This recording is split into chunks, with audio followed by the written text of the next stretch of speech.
Hello বন্ধুরা, দেখো আমাদের কিটোকে দেখে নাও। এই যে আমাদের কিটো দেখো ছাদ দিয়ে এসেছে ভীষণভাবে দৌড়াদৌড়ি করতে। বিকেলবেলায় ওকে নিয়ে এসেছি, একটু চল ছাদ দিয়ে খেলা করবি।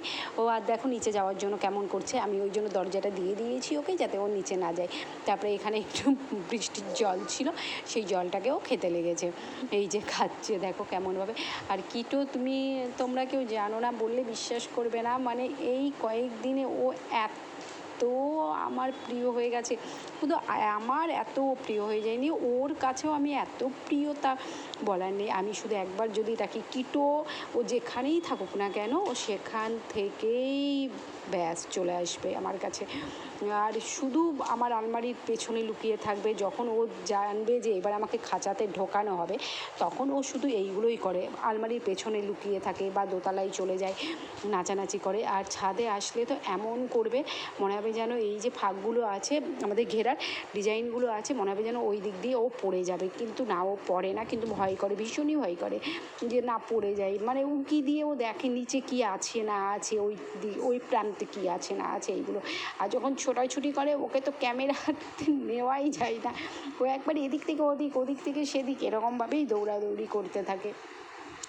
আর কিটো সত্যি এত প্রিয় আমার, এত প্রিয় তা বলার নেই। ভীষণই প্রিয়, শুধু আমার নয়, মা তো প্রথমে ভীষণ ওকে এনেছি বলে এটা ওটা বলে যেত, কিন্তু পরে মার কাছেও ভীষণ প্রিয় হয়ে গেছে। কারণ মা সন্ধ্যাবেলায় যখন বারান্দাতে বসে থাকে পাটা মেলে, তখন ও না পায়ের এপার থেকে ওপার করতে থাকে।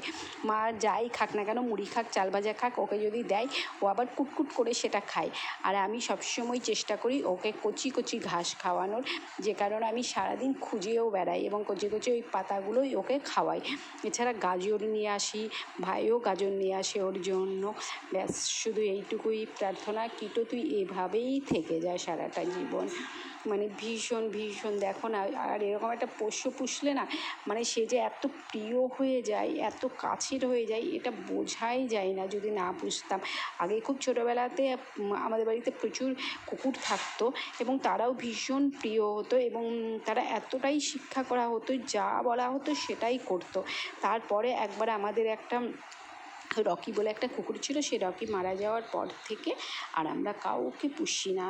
তো যাই হোক না কেন, অনেক বছর পর আবার কেউ একজন এসেছে বাড়িতে, যদিও বা এটা আমাদের নয়, এর একটা সঙ্গী ছিল। সেই সঙ্গীটা মারা যাওয়ার পরে আমাদের পাশের বাড়ি থেকে একে আমরা নিয়ে আসি আমাদের বাড়িতে রাখার জন্য। যে তো ওরা ভীষণ এরকম পোষে কিন্তু থাকে না, বিড়ালে খেয়ে নেয়। তো আমরা সেই কারণে বলেছি এবার থেকে আমাদের বাড়িতে রাখ, যাতে ওকে যাতে কেউ যাতে না খেয়ে নেয়।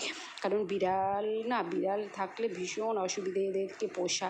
আর দেখো কেমন করে শুয়ে আছে, একেবারে পা পুরো ছড়িয়ে ছিটিয়ে শুয়ে আছে একবারে। মানে কী করবে ও ভেবেই পায় না। ছাদে আসলে ও এতটা খুশি হয়, মানে খোলা আকাশের নিচে, মানে বলা যাবে না ও যে এতটা খুশি হয়। তা মানে ওকে যখন বলা হয় কিটো চল নিচে চল, ও ধরাই দেবে না। একবার এদিক থেকে ওদিক পালিয়ে যায়, সেদিক পালিয়ে যায়। ওই জন্য বিকেলবেলায় রোজ একটু করে ওকে নিয়ে আসি। আর ও সারাদিন খোলা থাকে আমাদের বাড়িতে, যদিও বা সবসময় দরজাগুলো দেওয়া থাকে, না হলে বিড়াল এসে কখন ছুঁয়ে দেবে বলে। কিটো তুমি খুব খুব ভালো থাকো, খুব খুশিতে থাকো।